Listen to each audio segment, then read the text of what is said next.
on being good at you. Healthy mind, healthy body, healthy life. Soul food. 98.1.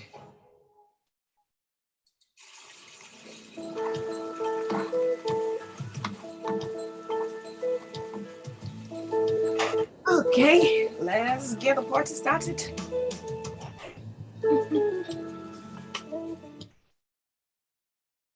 We're ready to help you feed your mind and even body and soul with giving you the right information here on Soul Food on Smooth 98.1. My name is Oluwaseun Wolusegun, and I want to tell you that we are live on YouTube, where you see my face and the face of my guest this morning. So please quickly head over to our YouTube channel, which is youtube.com/smooth 981 FM Lagos. If you'd like to be a part of the conversation later on, you can call 01448 or you can text WhatsApp 0809-444-0981.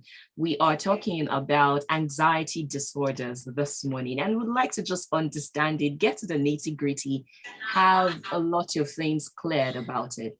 To do justice to that, I have someone who's a consultant, who is certified, who has had years of experience in this field, and she is a psychologist. Her name is Mrs. Abolanle Ifeturi. Good morning. Good morning, Oluwaseun. Good to be here. Thank you for obliging me and gracing me with your presence this morning. I appreciate it. Sure. Now let's get right to the foundation so we can have a good conversation. Anxiety disorder. It's a normal human thing to be anxious, to have worries, concerns. But what's the difference between being worried about, say, for instance, talking to a group of people and having anxiety disorder about being on stage? So what exactly is anxiety disorder? Okay, so I would like to start with, there is the anxiety emotion, which we all feel. For example, I have an interview, I'm anxious or I'm nervous. That's normal. Or I have an exam, I have something big coming up. You can be anxious. You can be an MC and be anxious because, every time you have to stand in front of the crowd and a lot of people. I think that's the anxiety emotion, right? So that's the big difference between the disorder and the emotion. So usually the difference is the cause, the difference is the situation, the difference is the length of period which it happens. So for example, if you feel nervous coming on air, maybe every morning or something, it's fairly normal. It's just something you need to work on and get used to. So that's the emotion. Now, the disorder is a persistent feeling of stress, persistent worry over a period of time. Okay, so the time also matters. How long you've had it matters. And then it is often not commensurate with the situation. So for example, you can be anxious to be on air, for example, and then you find out that you are so anxious you can't come on air. I think that's a bit exaggerated for the situation. That's most likely going to be a disorder, not just an emotion. So it is usually exaggerated beyond the circumstance one is anxious about. So I think that's the big difference between the anxiety emotion and the anxiety disorder. Like we know it. Is it possible that someone can live their life with this disorder? The entire life, yes. Like it could be there for years.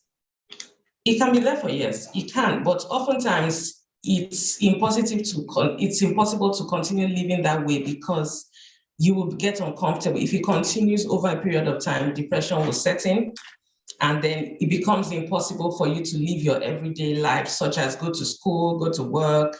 It begins to affect basic things in your life. So yeah, you can live with it. However, the moment it begins to obstruct everything that matters, definitely you will give it attention and get some help for it. Thank you. I think you've started on the symptoms, but help expatiate on that. What are the symptoms of anxiety disorder aside, feeling really anxious about a thing for a prolonged period of time? Okay, some of the symptoms of anxiety builds up over a period of time, maybe hours or days. And because anxiety comes as a result of an anticipation of an event or a situation, So oftentimes when anxiety is going to happen, you are most likely going to know that it's going to happen because you're already feeling it. And some of the symptoms are, like we know, tight-chestedness, sweaty hands, increase in breathing. Your breathing begins to increase, your heart rate begins to increase, you begin to feel sweaty, you begin to feel really nervous and anxious. And those are the common symptoms anyway. For some, it is different. Some have all, some have only a few. Of course, we know that every mental health situation is often on a spectrum, so the degree always varies to each person. So those are the common symptoms: feeling like your heart is palpitating, you're breathing faster, you're sweaty, you're shaking in some cases, and maybe tight-chestedness sometimes. Let me continue from that place you stopped about the degree from person to person varies. So what are those things that can determine the severity in individuals? The severity basically is if you cannot function on a day-to-day basis because of anxiety. I think that's a very severe case. So there are some people that can power through, they're anxious a little bit, but they can manage to do the things they normally do. But I think the extreme case is when a person can no longer function. Of course, if you're not coming to work for a few days because you're anxious, if you're not going to school for a few days because you're anxious, if you're no longer able to come out of your house, because you're anxious, that's a severe case. And of course, by that time, I believe depression is setting as well, because of the anxiety. Okay, so to the factors that can contribute to how much a person is either paralyzed by it or able to get through it. What are those factors? Factors that can contribute: stress level. I think anyone who gets really stressed, of course, we have different resilience in terms of how much stress we can manage or we can handle. But I think the more your stress level, at some point, anxiety will set in. So stress level is one of the major factors that causes anxiety outside hereditary situations whereby you have it. Maybe it's something that runs in your family, or you are one that takes alcohol or takes substances. Those are the things that could increase the chances. However, stress level is one of the causes, or an incident is one of the causes. So now with anxiety, what has happened is that the fight or flight center of your brain has been activated. Basically, that's what's happening with anxiety. And once that is activated, it reacts to every situation, little or big. It just exaggerates and acts like there is danger. So it's your own way, your brain's way of telling you there is danger, even when there is none. And so, that's why the treatment should always include something that brings down that fight or flight, in your brain, and you don't feel like you're constantly exposed to danger. Thank you. I'm curious. Yeah. Well, how does this setting in an individual, is it something that starts in childhood, or an adult can be normal at some point and then have that anxiety and then it builds up and never goes away? What causes anxiety disorder? Anxiety disorder can start at any age. Like I said, if it's hereditary, then it could start even younger than being an adult. However, stress level over a period of times, trauma over time, can spike up anxiety. Now, you said something about it's never going away. It can't go away. But you're talking about when it starts. It can start at any stage, any age, and it can be treated at any time. Okay, that's a good news. Yeah. In that case, we'll take a break, and when we come back, we will go further into some of maybe the risk. Well, we've touched on the risk factors, maybe complications, and then how can you treat it? And then we talk about panic attack. That is one I'd like to understand better, and I'm sure one person listening also would like to know more about panic attack and what you can do to help a person who's having a panic attack. You're listening to Soul Food here on Smooth 98.1. Music, love life. What does so we have a minute break and we come back after. Lifestyle goals, or just getting service that is designed just for you? Yeah, we thought you might like all of that and more. That is why we specially created Providus Bank for you to take care of your daily experiences. At Providus Bank, we believe that banking should be all about you and your business and how to get you to the next level. If you do not already have a Providus Bank account, please speak with our business concierge on 0700 77 684 387 or email businessconcierge@providusbank.com to switch to a future forward banking experience. Providus Bank, future forward banking. My people, yeah, right now, the Glow Festival of Joy Pro. It's a life-changing prize for all from Glow. A stadium full of prizes to be won. 20 brand new houses, 24 brand new cars, 100 generators, 200 sewing machines, 1,000 rechargeable fans, and thousands upon thousands of other unbelievable prizes. Just dial *611# to enter and win in the Glow Festival of Joy promo. Buy up to 20,000 naira data during the promo period and you can win a house. And if you recharge or load data from 500 naira to 10,000 naira monthly, you stand a chance to win a brand new car plus other great prizes. Don't just sit around scratching your chin. Dial *611# now to enter and win. Terms and conditions apply. Unlimited. My name is Zainab Balogo, and you are listening to Smooth 98.1, your love music, Love life. station. Smooth 98.1, love music, love life. You're listening to Soul Food. We're talking about anxiety disorder. You can join us on YouTube. You can join us on WhatsApp. You can join us on the phone. The line to call is 014489981. The WhatsApp line to send your messages to is 0809-444-0981. And the YouTube channel to use, see our faces, drop your comments using the live chat option. It is youtube.com/smooth981FM Lagos. Before the break, I said I'd like us to get into possible complications of anxiety disorders. I think depression is easily one of them, if I'm correct. It's the major one, actually, Oluwaseun. That's the major one, because a person goes from being anxious. 60% of anxious people will be depressed eventually. And I think it then becomes complicated, and it becomes two things you need to treat and you need to work on over time. So I think that's one of the risk factors of anxiety disorder. And still on risk factor, there is something I came across. I don't know if you agree, but you will tell me. According to the American Psychiatric Association, it says that women are more likely than men to get a diagnosis of an anxiety disorder. Is this true? I agree. Because I think that's because women engage more in activities that could make them anxious. And by nature, men are more calm. Okay, and women are more panicky, so to speak. So we react, we panic, we worry. That's stress, and stress will lead to anxiety. So I think that's quite correct, yeah. And maybe coupled with the fact that men can also hide stuff. So you know how to, hold it together, keep it together. That's the reason, but I think that's correct to say. In that case, we could say gender is a risk factor, being a woman. Being a woman, yeah. Being a woman doing a lot, yeah. Oh, that's sad. But then again, I think it depends on the kind of woman you decide to be. So please, if there is anything you take from that, it's essentially the nature of the woman to want to keep things on herself, be so concerned, be so worried. Exactly. And with every statistics, of course, it's not absolute, doesn't mean every woman, but that statistics, I believe, is correct, yeah.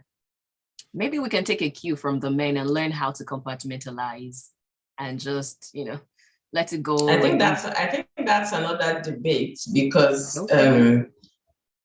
because while women can be more anxious, I think men bottle up a lot more, which I don't advise anybody to do. Of course, men die by suicide more than women will. Because women might attempt or might think about it, but they won't go through with it. They will end up talking to somebody because we like to talk. While a man will cover up and bottle up till he actually, carries out the plan. So I don't advise to exactly be like men and bottle up things either. Oh, certainly not the bottling up parts, please. Don't bottle things up. Yeah. I think it's one of the superpowers of women, the ability to open up and be vulnerable. Yes, exactly. What about those who take lots of caffeine product, especially those who love their coffee black with lots of caffeine? Is it a possible risk factor for an increase in anxiety? I don't know if taking caffeine can cause you anxiety, but I know that if you are already suffering from anxiety, you shouldn't take caffeine. So it's not a don't take so you don't get anxious. It's don't take if you are anxious. If you have anxiety of any sort, I don't think it's advisable to take caffeine, to take alcohol, or at least reduce the consumption to a large extent. Yeah. Okay, let's look at it from this angle. What if a person who knows that they're anxious, they know that maybe the person is going up a stage or the person wants to deliver a speech, they know they're anxious. And one of the things that helps them to step down is a cup of black coffee. So one way or the other, they gradually become addicted to it. I'm already tilting towards addiction. So it's just their go-to fix or their go-to drug for stepping down and calming their nerves. So what happens in that when case? you talk about calming their nerves, it's not someone who has a disorder. It's someone who is anxious about an event. That's not a disorder. That's just someone that's the anxiety emotion, not the disorder. So it's different. So if taking caffeine helps you, perform better, why not? I don't think that's an issue. Yeah. Is there anything in there when you should be worried? Well, okay, that means when you've been diagnosed with a disorder. Of course, when you've been diagnosed, then you have a different situation. Whether or not you have been diagnosed, even if you understand the symptoms, because in Nigeria, we're talking about diagnosis. How many people actually go out to get diagnosed for things like anxiety and mental health issues? And I think the essence of the show is to educate people to say, okay, you know what, even if you don't want to go for therapy, you don't want to go and get a diagnosis, these are the things you can help yourself with, so that's the case. Then panic attack. I have seen a number of things about panic attack. I have been able to read some people who had episodes of panic attacks, and I'm not quite sure I understand it because some say it mimics the symptoms of a heart attack. So what exactly is panic attack? What triggers it? So because people confuse panic attacks with anxiety attacks, they are actually very similar in the causes and the symptoms. The same feeling nervous, feeling anxious, feeling like you have sweaty hands or palpitations. Those are some of the symptoms of anxiety and panic. However, one of the differences in the two is because anxiety builds up over time. Okay, so there is an anticipation when it comes to anxiety. So you know that there's something coming up, there's something that is making me feel this way. While it might be excessive, but there's something. However, because there's a buildup, that's what sets anxiety apart. However, with panic attacks, there is no buildup. A panic attack can just happen quickly, fast, short. In fact, an anxiety attack can last about 30 minutes, while a panic attack, it's about 10 minutes. However, I think a panic attack is more intense than an anxiety attack. Like you said, it mimics a heart attack and it happens suddenly. There is often no build-up, so to speak, for someone to have a panic attack. And the symptoms are similar with that of the anxiety, however, more intense than the anxiety attack. Some of the causes are also the same. They're also similar. Stress can cause a panic attack. A traumatic event can cause a panic attack. So for example, a person has been traumatized or has been through a near-death situation, a person has been through rape or something, really scary, kidnapping, and something of that sort. Panic attack is now triggered on the spot. It doesn't build up, it just starts. It doesn't build up, it just starts. So I think that's the difference between the panic and the anxiety. And yes, it mimics a heart attack. So in that case, okay. Go ahead. I just wanted No, to be you're sure, awesome.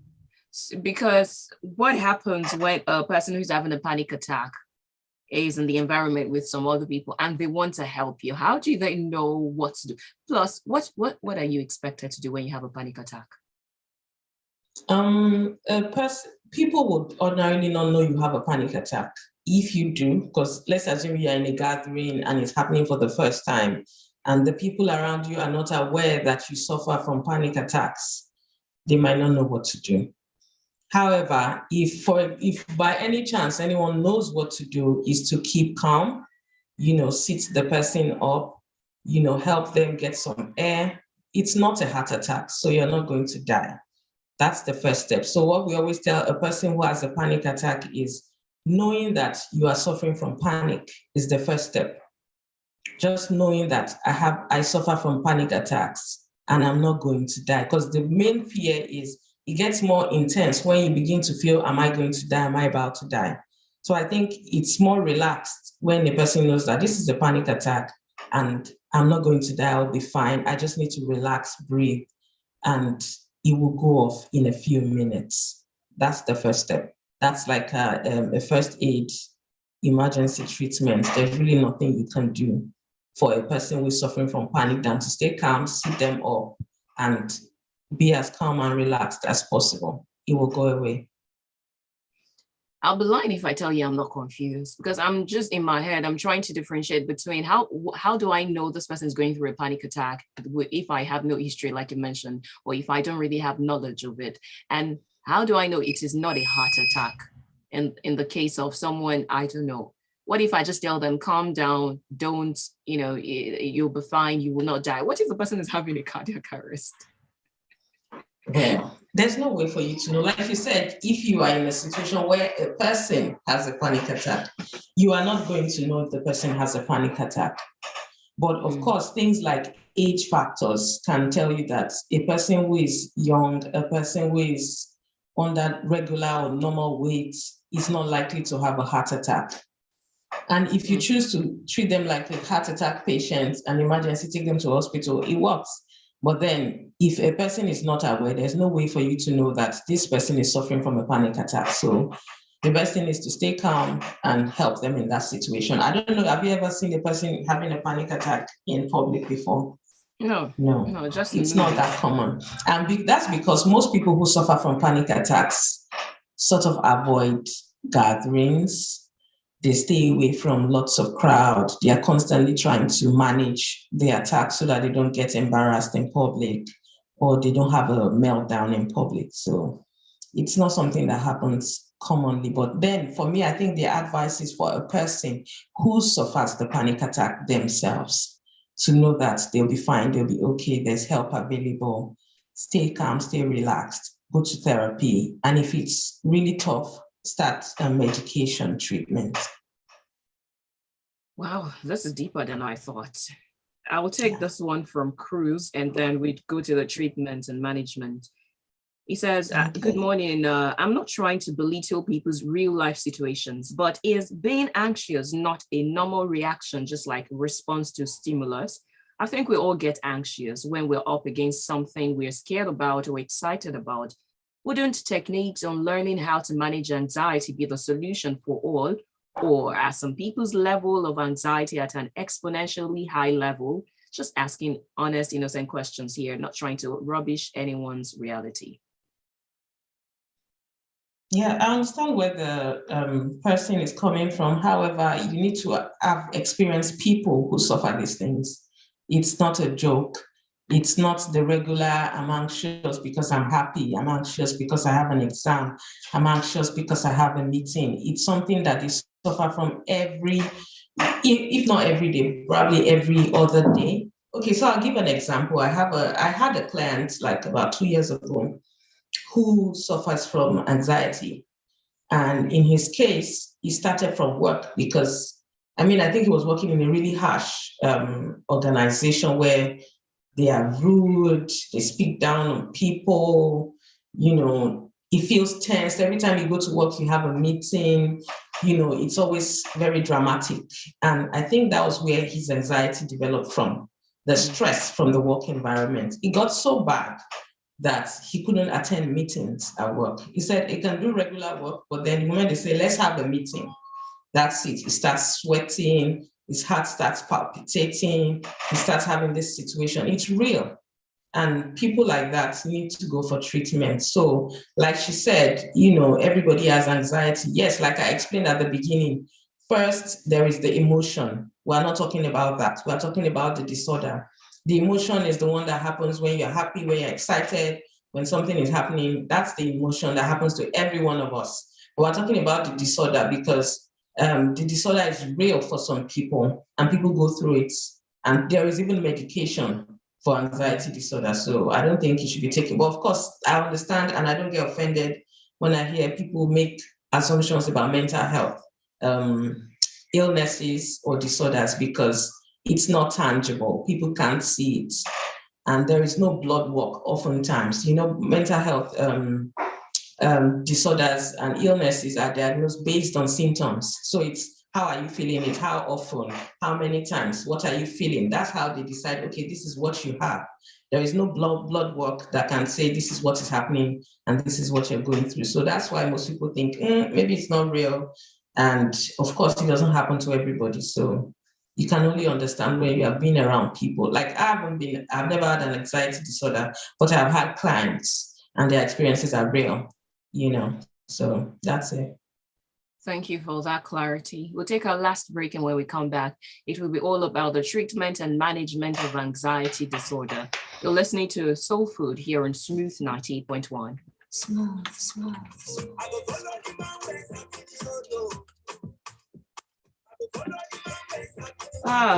These things are just crazy. It's I don't know, sometimes I just can't wrap my head around it, especially in the case of something like panic attack. It's very similar to anxiety, to be honest. The difference is not huge. However, it's intense and, it just needs to, but people go through it, can be managed, can be treated. And one of the things that spikes panic and anxiety also is the fear. The moment you begin to have it, something else develops. Now it's called panic disorder, which is now the fear of having the attack. That becomes a thing.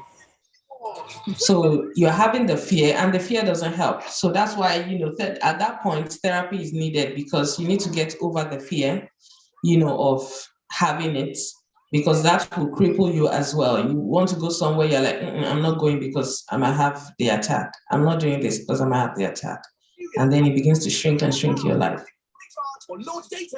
One of the reasons I decided to talk about this was because of a comment I read on social media, and the person was describing her social anxiety. I'm like, really? This is the thing? Having this high level of anxiety just because you're going to be around people. You don't want to be around people. You just constantly want to be in your space. I think of music. What? I think it's a safe place. How can you be scared of people? How can you be?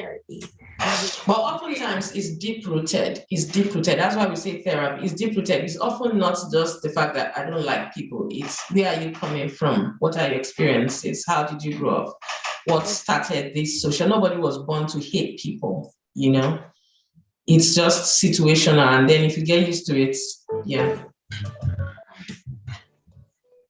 Okay, we'll go back. Smooth 98.1, love music, love life. If you have been following us, well, we've been talking about anxiety disorder, especially if you are on YouTube, where we're having some behind the scenes conversation. And I was just expressing how it's quite intriguing to hear what people go through, such as social anxiety, people not wanting to mix or go out to events simply because they don't want those feelings that come with being with other humans in a space. And some could even have a panic attack or have a fear of having a panic attack in a social gathering. That's yeah. That's really The crew says, as Africans, we're used to hard life. A typical response from the society would be Calm down now. Is it only you need? Would an improved awareness on psychiatric or psychological general assessment as seen in the CIA movies help our society? Did you get that? Will. Yeah, I got the question where he's saying people will only say calm down, take it easy. It's a shame but then I think mental health is here to stay. With time, we will get a grasp of it better. People still fear or hate the idea of a psychiatrist, a psychologist, or therapy in general.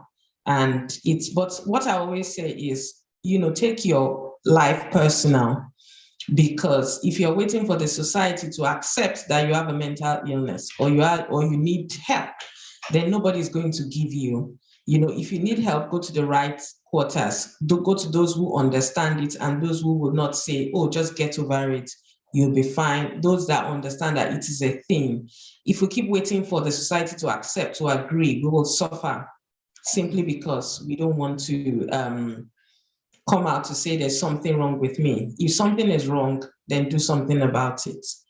But it's a shame this is the society we have. But of course, we just keep creating awareness so that people will know that this thing is real, it happens, there are real people going through it. And I think, with more and more awareness about mental health, things will get better. Society would agree eventually, but maybe not yet. Or I think there's a demographic that agrees, and there's another age group that does not agree. So I think as time goes back and some certain people, pass away, then it becomes bigger in the society, because I feel like, there's an age range that feel, oh, mental health is not real. And we just have to let time pass. And in the meantime, take care of yourself, take it personal, talk to people. And the whole idea of people going to a facility, I think is something people hate as well. When you say see a psychiatrist and you need to go to a psychiatric hospital, it's very deep for people. So, but then if you can go to a gynecologist, you can go to a pediatrician, it's just the same. They offer you medication, maybe therapy, and then that's it. It's not a big deal. All right, thank you for that. So that said, what are some of the treatment and management options available to anxiety disorder? Since you said it doesn't have to be lifelong. Yeah, it doesn't have to be lifelong. So for a start is if you are, of course, let me start with the diagnosis. If as a therapist or a psychologist is to evaluate you, will go by the symptoms, right? How long have you had it? How frequent is it? And things like that. That's how you know whether or not this person is just having an emotional anxiety or there's a disorder, right? If that is established, whether or not you have a diagnosis, just know that if you feel anxious, and the reason why you're anxious is exaggerated, it's not commensurate to the event, then you need to begin to take some steps for yourself. I always suggest self-help first, and then if you think it's not working, you need help, you can always reach out and get help from a therapist or a psychiatrist, as the case may be.